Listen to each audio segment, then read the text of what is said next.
क्या बात है? पूछे जाकर अपने मालिक के लड़के से, मुझसे बेतू की बातें कर रहा था। वो लफंगा यहाँ तक भी आ पहुंचा। बाप जितना शरीफ है उतना ही लोफर। अब कभी तुमसे कुछ कहे तो मुझसे कहना, होश ठिकाने लगा दूंगा उसके। कौन है? मैं चोर हूँ, चोरी करने आया था मगर कुछ नहीं मिला।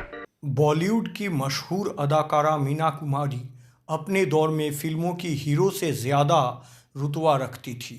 खूबसूरती और अभिनय में उस दौर में उनका जैसा कोई दूसरा नहीं था। अन्य एक्ट्रेस की तुलना में उनकी फीस बहुत अधिक होती थी। इतना स्टारडॉम होने के बावजूद उनकी निजी जिंदगी में स्थिरता नहीं रही।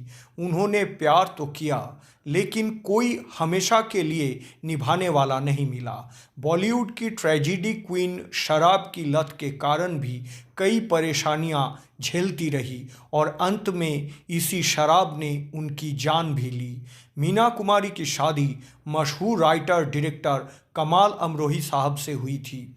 इस रिश्ते के टूटने के बाद मीना कुमारी और धर्मेंद्र के नज़दीकियों की खबरें आई। लेकिन प्रकाश, हम कब तक इस तरह मिलते रहेंगे?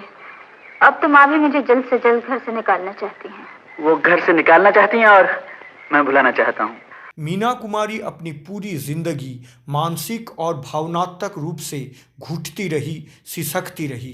कई लोग उनके साथ भावनात्मक रूप से जुड़ते रहे लेकिन मतलब पूरा होते ही वो भी अलग हो गए। इन कई लोगों का नाम गिना जाए तो इनमें एक नाम धर्मेंद्र का भी आता है। धर्मेंद्र का फिल्मी करियर बनाने और इंडस्ट्री में उनको स्थापित करने में जिस इंसान का सबसे बड़े हाथ था वो मीना कुमारी ही थी। ये सब करने का कारण ये था कि मीना कुमारी धर्मेंद्र से बहुत प्यार करती थी।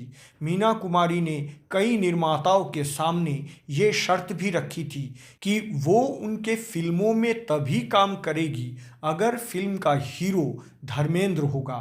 निर्माता उनके बात मान भी लेते थे क्योंकि वो बहुत बड़ी स्टार अभिनेत्री थी और उनके नाम से फिल्म भी चलती थी। बस कल ही अपने जीजा जी को तुम्हारे बाबूजी के पास भेजता हूँ कि बारात लेकर कब आऊं। सुनो, बड़ा मजा आएगा।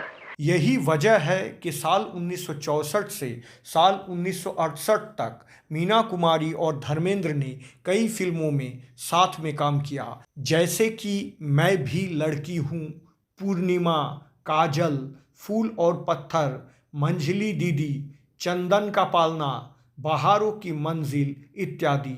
इन फिल्मों की वजह से धर्मेंद्र और मीना कुमारी के इश्क के चर्चे जग जाहिर हो चुके थे। मैं दूल्हा बनूंगा, तुम दुल्हन बनोगी, फिर हमारी शादी होगी और फिर मैं तुम्हें विदा करा के अपने घर ले आऊंगा। फिर क्या होगा? तुम्हारा फिल्म इंडस्ट्री में कदम रखने के दौरान ही धर्मेंद्र शादीशुदा थे। वो 4 बच्चों के पिता भी थे। उनकी शादी कम उम्र में प्रकाश कौर से हो गई थी।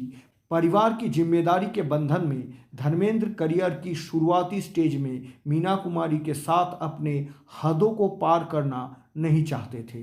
फिल्म फूल और पत्थर की अपार सफलता के बाद जब धर्मेंद्र स्टार बन गए तब वो बिजी होने के वजह से मीना कुमारी से दूर होने लगे। यहाँ तक कि जब मीना कुमारी बीमार हो गई तो भी धर्मेंद्र उन्हें समय नहीं दे पाए। धीरे धीरे इन दूरियों और खटास ने इस रिश्ते को तोड़ दिया। हालांकि इस रिश्ते के टूटने का मीना कुमारी को धर्मेंद्र से ज़्यादा गम था क्योंकि वो जिंदगी भर एक सहारा ढूंढती रही और धर्मेंद्र उनमें से एक थे, लेकिन उनको इधर भी कोई सहारा नहीं मिला। इस रिश्ते के टूटने के बाद के आसिफ की फिल्म लव एंड गॉड की एक पार्टी जो जुहू सन एंड सैंड होटल में आयोजित हुई थी, धर्मेंद्र और मीना कुमारी का आमना सामना उस पार्टी में हुआ। इस पार्टी में कई फिल्मी हस्तियां शामिल थी। धर्मेंद्र और मीना कुमारी ने एक पल एक दूसरे को देखा, लेकिन धर्मेंद्र आगे बढ़ गए दूसरी हस्तियों से मिलने। मीना कुमारी का दिल टूट गया और इसी दुख और पीड़ा को सहन करते हुए वो उसी वक्त पार्टी छोड़कर होटल से घर चली गई थी।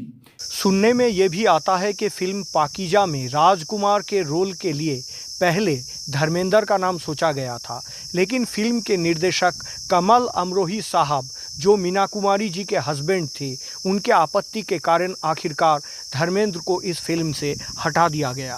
ताकत के जोर पर तुम दुनिया वालों का मुंह जरूर बंद कर सकते हो, नफरत को मोहब्बत में नहीं बदल सकते। फिल्म पाकीजा के रिलीज के 3 हफ्ते बाद मीना कुमारी गंभीर रूप से बीमार हो गई।